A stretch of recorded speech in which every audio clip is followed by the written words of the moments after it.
Hello and welcome to another episode of Football Corner Pod, wherein we talk about all things football. I'm Hari Keshav, and along with me is my trusted friend and co-founder of the channel, Amog. Hey, Hi, hi. Amog. Yes. Today we have with us two friends of the channel, both Chelsea fans, Vijay and Anup. Welcome and nice to have you on the pod as well. Hello, Hi guys, thanks for having me. Brilliant. A quick round of introductions from you both. Vijay here. Been a Chelsea fan since 2009-10 season. Fortunately, that was the season we also won the Premier League. So the love just went on and on from there. And then it was all started with Didier Drogba. Chelsea was the only team which Drogba was playing for. So and then we could never move on from Chelsea from there. The first ever Champions League, then so many highs and downs all through the season. The change of ownership the last 2 years, and then again now we are at the stage where it's all looking bright. Thanks, Vijay. Anup? Yeah, similarly been a fan, but since 10-11 season, the infamous AVB season. So it all started from when Torres joined. I loved how Spain played, and I liked Torres that time. Just followed Chelsea blindly because Torres joined Chelsea. It went downhill from there, at least half a season, but yeah, miracles happened. Yeah, in Munich, it started from there. I'm from Chikmagalur. When that Munich final happened, I believe I was the only one at 3 a.m. in my town shouting. It all started from there, and it's been a bumpy ride, but more goods than the bad. So always happy to talk about Chelsea, about football in general. And today, thanks to Amog, I'm here and let's talk about football. Brilliant, brilliant, Amog and Vijay. Thank you so much for being on the podcast and looking forward to listening from you as well. So, in today's episode, we will talk about some important results from the recent Game Week 13 and we'll also preview the Game Week 14 games. So, let's quickly dive into the episode. Chelsea versus Southampton in the recent Game Week 13. Emphatic victory over bottom place Southampton. Jackson was benched and Nkunku started in what was his second start in the Premier League. A goal and an assist. So happy with his performance and also why Jackson was benched with Yeah, you. why Jackson was benched? It's a straightforward reason because he's on 4 yellow cards, and then we play the mighty Spurs, who are who like playing against the big teams. So that is the reason why Jackson was benched, because he's a guy who doesn't get yellow cards for the fouls. He always foul mouths or he gets into some silly arguments with the referees, and then that is the reason why he's always getting the yellow cards. And we wanted to avoid it, especially against a team like Southampton, and that is the reason why Nkunku started. And yes, Nkunku is a brilliant finisher. He just does not need 10 chances to put one behind the net. He just needs a half a chance and then bang, goal. Yeah, so very happy with having Nkunku in the squad always. And then so it was a great performance, and as you said, a brilliant victory yesterday. But this bodes really well for Chelsea, right? Jackson scoring, being doing so well, and now Nkunku coming to the party. He's always done well in Europe, but he's never had many starts in the Premier League, as I said, second start. And now, but this bodes well for Chelsea. But does this give Maresca a selection headache for Spurs? It's always good to have such kind of headaches in the first place, but as you have seen him, he's been pretty confident of his lineups.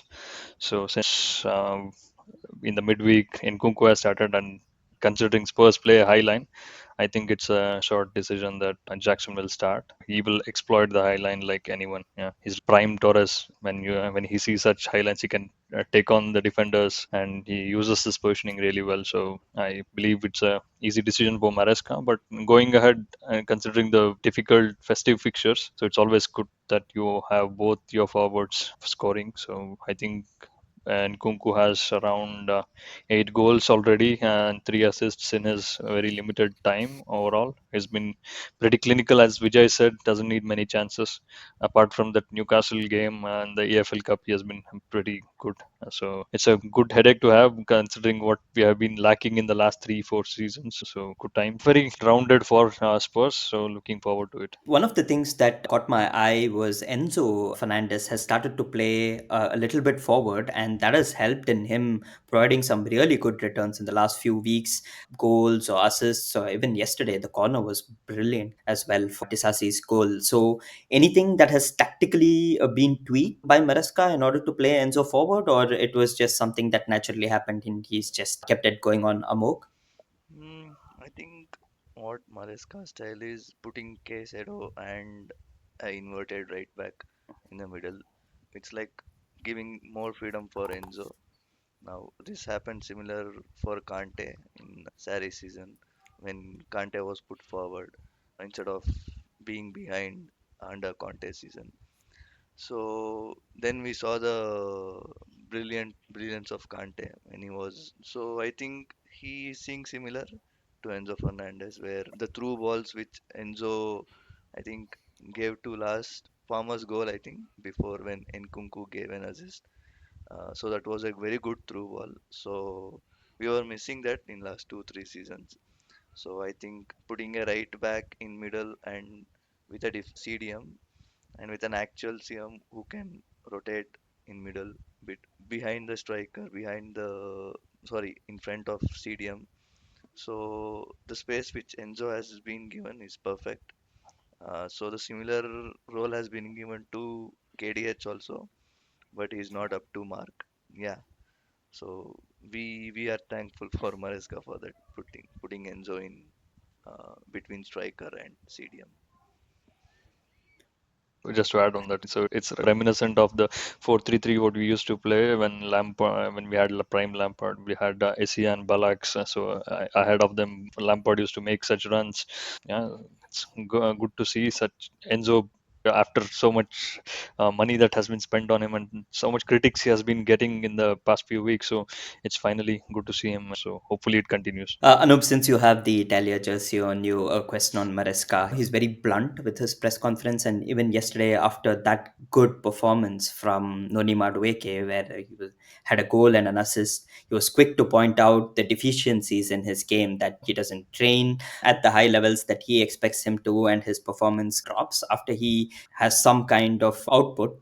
Is this the kind of tough love that players like the young players like Sancho and Madueke they appreciate? Basically, my question is: tough love good, or tough love when you're winning? Does it work, or tough love when going through a lean patch? How does it work with young players, especially players of the ilk of Noni Madueke and Jadon Sancho? So there's a fine line. So it can't be too much. You can't go all to Mourinho on them. So that's Yeah. there. And winning helps, of course, to an extent. But what Maresca has done is from day one, he's been very clear on what he expects. And it's required when you're handling a squad of 40 plus. When he started here, he has been very honest in his opinions. So mostly he has not hidden any things from the press or the players. He's been very vocal and very straight with his approach towards the selection as well. When Chilwell was left out and Sterling was left out, and when the questions were about players on conference, players playing on Premier League, so he has set the tone from the beginning. It's not like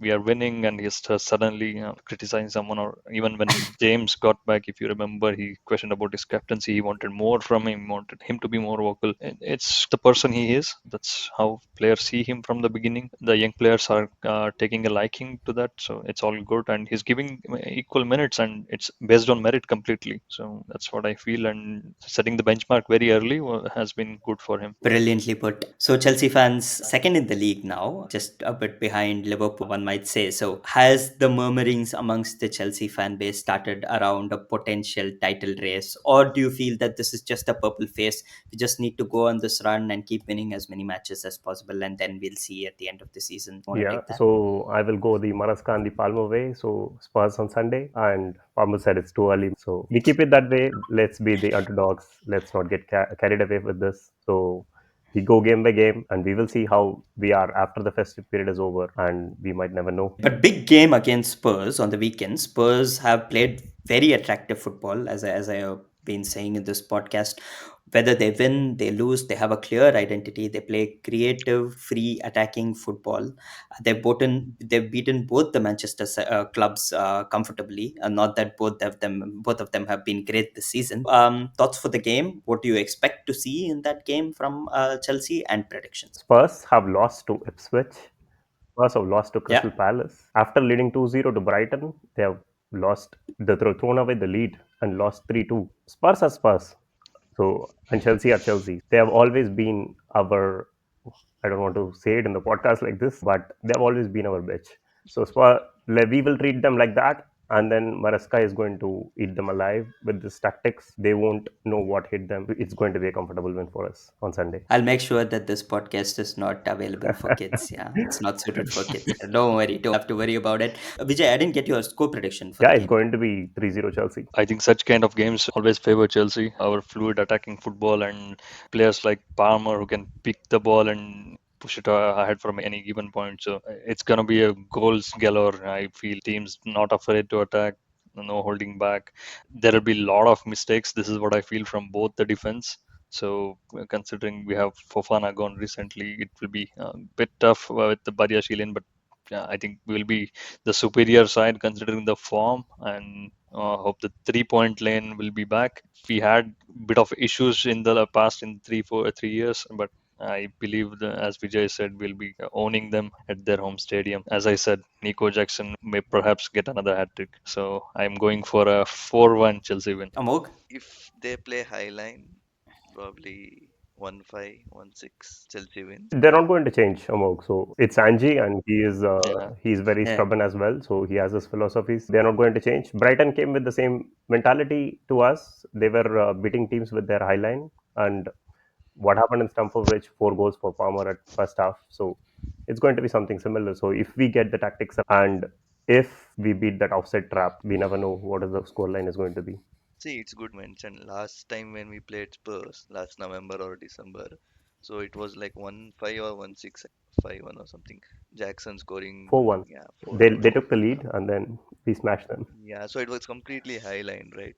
Yeah. But yeah, so after 1 year, do you think Jackson has improved his one-on-one? Jackson is not a striker who is go one on one against the defender, but he is very good at his movements and he knows how to find the space behind the line. So that is where his strength lies. He's not a kind of a player who will take on a defender and then put it behind, for example, what Antonio does for West Ham or something like that. So it's not going to be like that for with Jackson. He's not a player who will take on the defenders one on one. That is not his strength. But he will press you and then he will be on your toes the whole game. He will wait for your mistake and then he will keep on troubling you the whole game. And then when the right time comes, he will make that run and then he will put the ball behind. He has been good with he is the best conversion rate in the Premier League this season. That has been a massive improvement and that will put off any striker talks in January. I don't think we are going to look for a striker in January because of the Jackson's form. And if he ends the season with 20, 21 goals, we will never be talking about that position again in the summer. We can look at other positions which we want to strengthen. So Jackson is a guy who's keep on improving. He will improve more and more, in my opinion. And yeah, like you said, if he adds that one-on-one skills and everything, like what we expect from Osimhen or Gyökeres, yeah, if such things, yeah, it comes with experience and with the strength which he will build playing in the Premier League, but it will come. But it's not going to be now, but maybe in a year or two. I usually don't do predictions, but I feel this game, as much as Vijay and Anup have been absolutely upbeat about it, and Ange can be stubborn and obdurate. One thing that I found a common thread is there is mistakes in both teams because both team tend to press high. So I feel there's going to be a lot of goals in this game. I feel it'll be 3-2 and Chelsea will nick. I feel this is going to be one of the games of the week. I'm really looking forward to it. Probably the game of game week 13, you can say. Newcastle were the third team to take points of Liverpool this season in the Premier League. Isaac, what a player, what a strike. If you have not gone and seen that Isaac goal, guys, stop whatever you're doing, go watch that Isaac goal. Beautiful strike. How quickly he takes that strike. That was the beauty of the goal. But the player who's been consistently scoring goals despite the contract cloud over his head, Salah does what he does best. 2 goals and an assist for him. And this match had a very interesting ending to the entire match. That Kelleher mistake, how big of a mistake it is, because up to that point, I would say Liverpool really did not miss Alison Becker because Kelleher has been that good with some of the most brilliant saves, not just in the Premier League, but in the Champions League as well. And then in a crucial lack of judgment, he goes and makes that mistake. So do you think that's a big mistake in the context of the Premier League, Anup? Or do you think it's just a blip and Liverpool are just going to continue to knock teams out? Okay, so it's good that it happened. Yeah. So hopefully Kelleher does that more, but I think it's just small hiccup, I would say. They've been quite consistent across the field, attack, defense, and I think you have seen the defensive record. I was actually thinking whether they can beat Chelsea's 15 goal record, but they are such good until now. But yesterday was a blip. Yeah. But in my opinion, I don't think that bothers them much. They have good fixtures coming up until the end of the year. They have Girona, Fulham, Southampton, Leicester, West Ham. Nothing much to worry about, in my opinion. It's for the chasing pack to put pressure on them consistently. It's just a blip, and as you said, Salah's form is terrific. I heard that Allison is going to be coming back by the end of December, and Slot has made it very clear that Allison is going to come right in and Kelleher is going to be replaced. Sometimes, when a young or a backup keeper, when he does so well, and despite everything that he's done, your manager is brutal like this, how does it feel to be a backup keeper? Because it's not very easy to displace a keeper of Allison's stature with your performances. It has to be an injury, a niggle, or some personal reasons. So, what does it do to a mindset of a player who's especially a backup keeper? Because it's very hard to find a very good backup keeper, right? That is what all clubs struggle to do. What do you think of this, Vijay? Keller, he has been a nightmare for us, even in the cup finals, and then he always puts in the performances. I really do not understand how they managed to get this guy. Like you said, Yeah. he whenever he comes in, always been put in a top performances. With that said, I'm very happy he misjudged the ball which came in, and then it was a goal for Newcastle at the end. Very happy to see that. So hopefully more mistakes from him, and then yeah, we can catch up to Liverpool. Deep down, every Chelsea fan wants that, and then Arsenal fan wants that. So that is what will make the race exciting. I hope we are there at the end of March. So let's see what happens. But yeah, with the goalkeeper thing, yeah, it's very difficult to replace Allison. I think it's very clear. With manager saying Allison is number one, nothing to be upset about it because Allison is one of the best keepers in the world. So there is nothing to be upset about it. Keep doing what you're doing. And Keller has been brilliant for them. So I think he will be all right with the statement put up. Thank you so much. Next up, the Merseyside Derby. Everton are coming off a 4-0 victory themselves, where Craig Dawson from Wolves scored twice, own goals, obviously. Now, Craig Dawson is the highest scorer for Everton this season at Goodison. I'm sure there'll be a plaque in his honor at Goodison by the end, probably also saving Sean Dyche from the sack. Next couple of games for Sean Dyche reads like this. They start off with Liverpool, then they go on to face, I think, Arsenal, and Man City is next. So they have this brutal run of fixtures. But what is your expectation of this game? It's going to be Everton at home. As everyone know, Liverpool are in good form. I think they'll be thrashing Everton. It's not a new thing. Last time which Everton played, I think they were good, but again, it's Liverpool. They are gonna thrash 0-4 or something. Yeah, I don't have any hopes on Everton defense.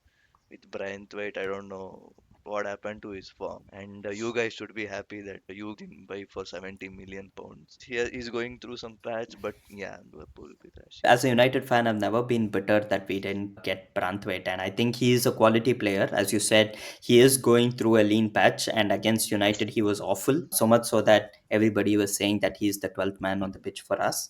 Yes, the English hype is a bit much for him, but I think he's a quality player, and he will probably play better in a better team. This is what we spoke of Stones as well at Everton, or for example, Kyle Walker at Spurs as well, when they stepped up to another level and with the training or playing under better managers, I think they become better players. Not to shy away from predictions, Anup and Vijay, your predictions for that game, Everton Liverpool? I think, as Amok said, it will be one-sided as well. Everton are shit, man. I don't know how they're still not in relegation. They're so bad. Yeah, I would yeah, take my eyes out if I was an Everton fan. Sorry. yeah. It will be one-sided, but just that Merseyside derby effect might come in the first Mhm, few minutes or first mhm. half an hour maybe. I'll go with the 0-2 Liverpool win. On a Perfect. bit contrary here, just to put some context, Everton, leaving out the United game where they lost 4-0, I was doing some research on their form. So I see that Everton have had 5 clean sheets in 8 games, and then they lost 1-0 and then 1-1 draws. So, which version of Everton turns up, which really matters. If he just instructs them to defend, it's going to be tough for Liverpool. So, because Liverpool did struggle against Southampton. We saw that. So it was a 3-2 close game for Liverpool. Liverpool have been good with Salah. They are very clinical with what they do. But Liverpool are a side which is beatable. So we also went to Anfield, and if not for a mistake, we could have had a result over there as well. Are a side who can be rattled with the form you go in, and then I think it is going to be a close game on the contrary. But I still do feel Everton won't score the goal. That will be the problem area for them.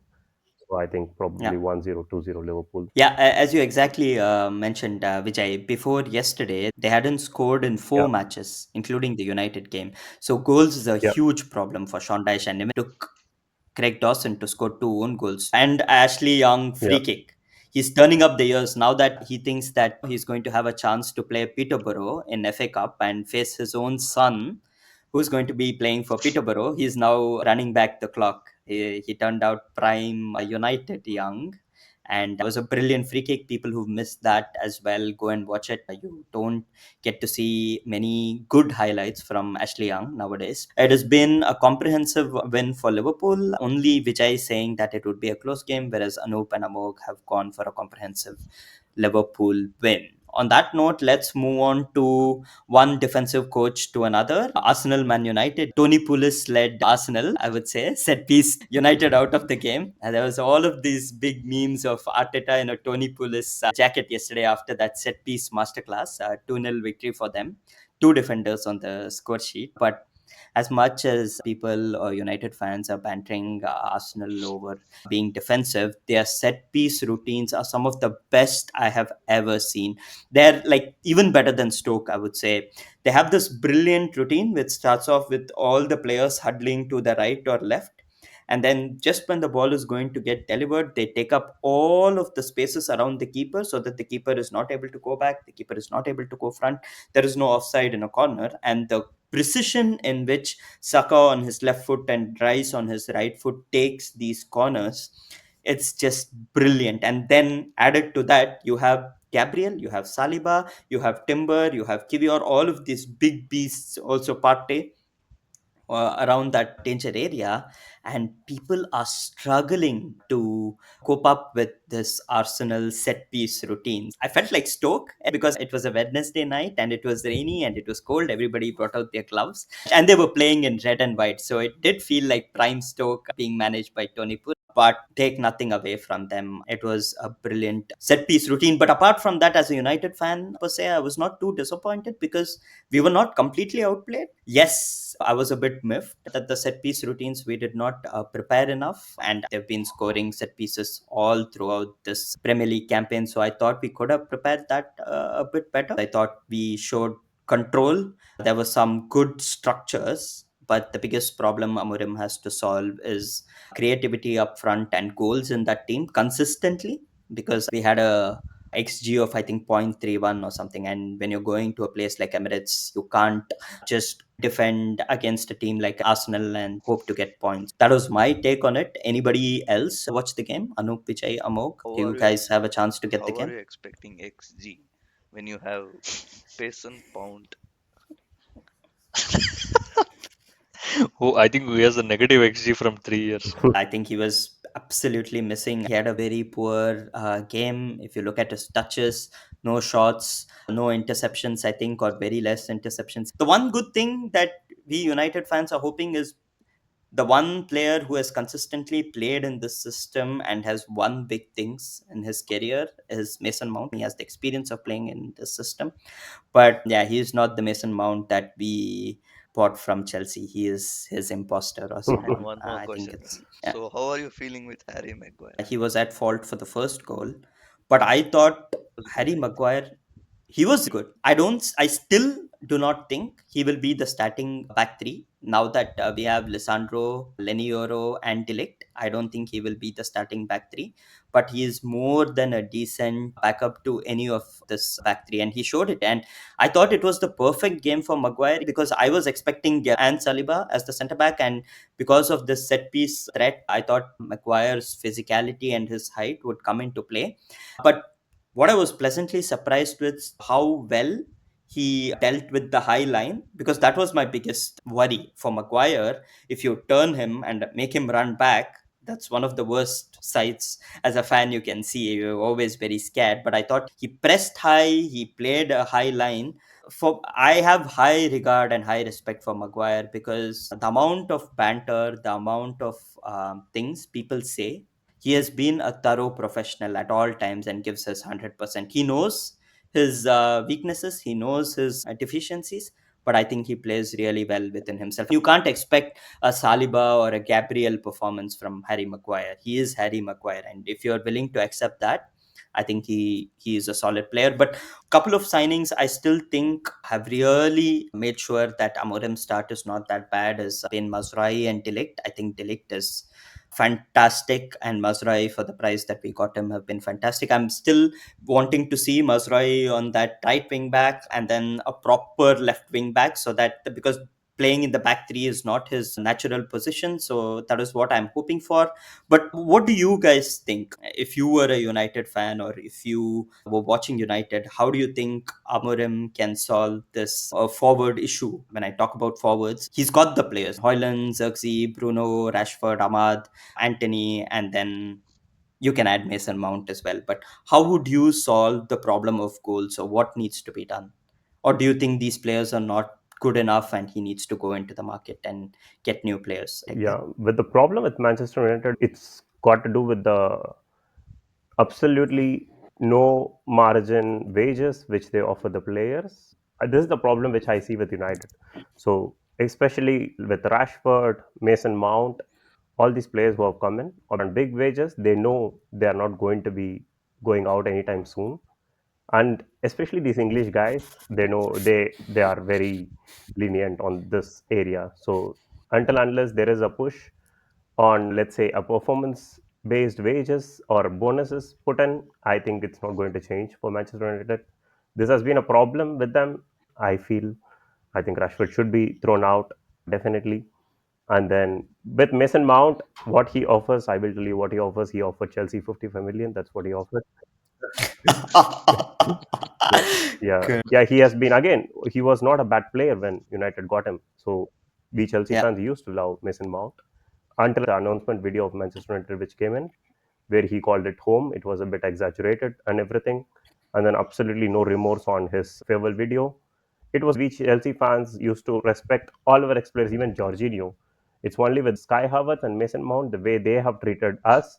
So it's what they get back. It goes two way. So Mason Mount was not a bad player, and like I said, now he knows big contract United. Even if he doesn't play, gets injured, he gets that 250, 300K in his pocket, and he does not even seem to care that he is not getting selected for England. So it's a big problem for United. I don't think it's going to be small to fix. And Amorim has come in the middle of the season, which is not the ideal time. He needs a preseason in, and with the festive period and difficult fixtures, it's only going to get tough for United. Coming back to Arsenal, they are probably, I feel, the closest to challenge Liverpool. Even though Chelsea are having a really good season, I still feel Arsenal consistently, because they've been around second, which is where I believe they will finish the season as well. But they play Fulham away next. Your thoughts on that game and prediction? Okay, so there, that is how they play, like haram ball or whatever you may call it, but that's their game. So that's how Arteta sees his football, whether fans like it or not. But it's bringing them results, not Exactly. trophies, but results. Yeah. So for now, they're okay, I believe, to continue that way. And as you said, they have been in and around that area for the last two seasons, so they have more experience on dealing this now than Liverpool, I would say, under new manager. So if there is a slip up, Arsenal are there to take it. But on the contrary, Arsenal are the biggest slip ups in the recent past. So for the next game, the London Derby, I think it's, unless Fulham brings out some wonder goals, I don't see it going anywhere else. Probably another 2-0 Saka. So you're expecting goals from the defenders again then? And definitely. For them, the corners are like penalties now. Amok, your favorite team, Arsenal, and prediction I against Fulham. I Show the Arsenal tattoo, man. Don't hide it. Yes. it's not in my heart. It's somewhere else. but I can't show it Yes. Okay, then we know. because it's their place. I don't think that's even adults appropriate on YouTube yet. I think you need to get a subscription for something else then, Amok. Only dash. Yes. But Arsenal, Fulham away. Any chance for Fulham? No, there's no way, man. Arsenal will win. Brilliant. Arsenal Vijay? will definitely win it, but with the haram ball which we are talking about, it's just that Arteta being too scared to lose after last two seasons. What happened? It is not the way they have used to play in the last two seasons. They have been a Hmm. team with effective passing, brilliant attacking football. That is how it was. Right now, they have gone back, and then they are very scared to lose games. That is how I see it, Hmm. and that is the reason why Arteta Hmm. has told defend, wait for the chances, wait for the mistakes to score the goals. Yeah, so I think, but still, Fulham again. Maybe they get one goal, but I think Arsenal will make it 3-1. United play at home to Forest, and Forest have some really good players. Chris Wood has been outscoring his XG. I think goals have dried a little bit on his end last few game weeks. I think we all know Elanga and Callum Hudson-Odoi have been having good seasons as well. Their defense has been good. But do you still favor a United victory, or do you think Forest will nick some points off United? It's at Old Trafford, right? It's at Old Trafford, yes. Okay, so Forest coming back from the thrashing, Yeah. it's interesting. I think this would be a KG game. United struggling to score and Forest not offering much in the defense. So I I believe a very marginal 1-0 win for United. Amok? Yeah, similar, close to what? 2-0, something like that. Amorim will win, man. For me, it's a Vijay? draw. It's a 1-1 draw. Then for the feature game of this weekend, if you're not watching the Spurs versus Chelsea game, then the other game that could be interesting as a neutral for the storylines for the wrong reasons is West Ham versus Wolves. Both managers are on very thin ice. It's going to be a good watch to see who is going to fall under. Amok, you want to take it away? Yeah, I termed it as El Sakiku. So, Sounds like it. so West Ham will be appointing Potter. Meantime, they had a chance. They are already in talks with Potter. So probably they will give one more chance this weekend against Wolves. But I thought West Ham will 90% sack this guy. So the latest news is that he will be given time against Wolves. So that will be the last final straw for him, and also for O'Neill also from Wolves side. So it will be battle for Potter or battle for Wolves. Does it for Wolves? Yes, and also Wow. Allegri is in talks also with West Ham. That's there. If not Potter, then Maximiliano Allegri. He's the second choice for West Ham now. And Wolves, Cannot believe that mid-table clubs can call upon Champions League winning or Champions League finalist managers. That is the pull of the Premier League. But that is some interesting insights, Amog. Thank you so much. I don't know how many people would have heard Terzic to Wolves. Has to be one of the most. I don't know how good Wolves are in terms of financially because I know West Ham are doing well. But to get Terzic would be a major coup. So, do you think fans of both sides would want to lose so that they can get a manager of that ilk? Yeah, I think, but especially West Ham will be hoping for a change. So I don't think their style suits them. They have got a squad, but not the manager and the squad doesn't go together. So I think they need a change. On the contrary, Wolves have been doing good on the scoring front, but on the other side, they have been conceding a lot of goals. So that is where the problem lies. But I think Wolves can still get out of it, but I don't see a way out for West Ham. So I think again, even the West Ham versus Wolves game, I think Wolves will nick it. So it will is going to Mhm. be 3-2 Wolves maybe. Yeah, there is going to be a lot of goals in it. Brilliant. It's not like both of these teams have bad players. You look at Wolves, they have some really good players.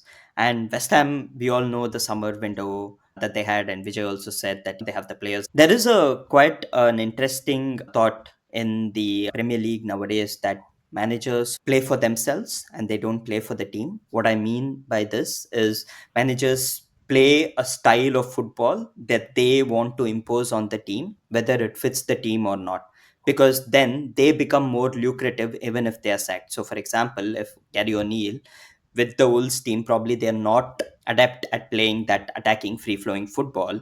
Because Gary O'Neill brings that in him, he becomes more attractive for other teams in the Premier League or abroad. So, do you think there is some truth to this thought, or do you feel that this is just an interesting myth or something like that? Mm, I think it's just a conspiracy. Each Okay. manager wants to win Yeah. primarily. Yeah, nobody wants to lose. So, of course, they want to implement their philosophy. That's how they will bring in the preseason, and that's how they will drill the players, buy the players. But end of the day, they want to win. But if the it goes to a point where we see with West Ham with Lopetegui, it just doesn't feel right. Yeah. Yeah. So either then it comes to a question whether the manager is able to adapt or not. Where uh, we saw Maresca, for example, making changes, even, like Drewsbury Hall kind of guy who played at Leicester. We don't exactly play the similar way, but he has adjusted according to the player. So it comes to a point where the manager can adopt, but I see it's a lost cause for West Ham primarily, as Vijay said. I like Wolves, how they attack. They have good players in the attack and even in the midfield to some extent. If somehow they can string few clean sheets, I still believe Wolves will do good in to survive at least. It's a relegation 6 pointer, so very crucial game. But I think Bowen might come higher up the pitch and score one this time. So I'm going Okay. with a West Ham 2-1 win. Interesting point that you brought out. We spoke about El Sakiko. You brought about relegation six pointer. I know that's how it looks in the table, but do you expect either of these teams to be relegated, Amok? Probably Saints, Southampton are already relegated, so they are gone. Okay. Now Mhm. with Wolves, they are on thin line. So if they appoint manager like Terzic or someone from Championship. And one more thing, I forgot to tell. West Ham are also looking for Thomas Frank. So Mhm. that's a very big task for West Ham to convince Thomas Frank. And they Yeah. also have to pay 9 million or 10 million upfront to Brentford. And I'm not sure if he will leave Brentford. But it all depends on money that's there. But I Hmm. think with Thomas Frank love for Brentford, he won't be leaving. Lopetegui was Wolves coach and he was sacked there, and now he's come to West Ham and he's looking to get sacked against a Wolves team. But your predictions for that game, Gonna be Amok? draw, I guess, 2-2 draw or something. That would be the worst. Both the fans will be disappointed then because I think fans are going to be happy with the win and fans are going to be equally happy with the loss. A draw is going to be the worst for both the Yes, fans. yes. Let's make it interesting. Wow. Brilliant. That's a very sadistic answer from Homo, given though he doesn't probably believe it. But that will be super fun as well. Both teams looking to add new managers, and then it comes to a standstill because it was a draw. So Imagine a 2-2 draw it's and going to then be both of them get sacked. both. I just when I thought the sadism in this podcast is not going to usurp, Vijay has gone one better. So thank you all for your sadism. But that is all we have for this episode. Brilliant way to end, I have to say. We usually end on a high, but today we've chosen to end on sadistic notes. So thank you so much, Vijay and Anup, for joining us on the pod. It has been absolutely lovely having you with us, and we're very grateful for sharing your thoughts and insights. As always, please do share and subscribe to our content on Football Corner Pod. Your support and love that you have for the channel has seen our YouTube shorts collectively have generated over 1,000 views on YouTube. I know it's not a big milestone, but that is all because of your love and support. So thank you so much and keep supporting us. And we hope to bring you better content, more friends, more perspectives, and more fun as well. And we will be coming back soon with another episode. So until then, take care, stay safe, and be aware of any corners taken quickly. See you. Bye.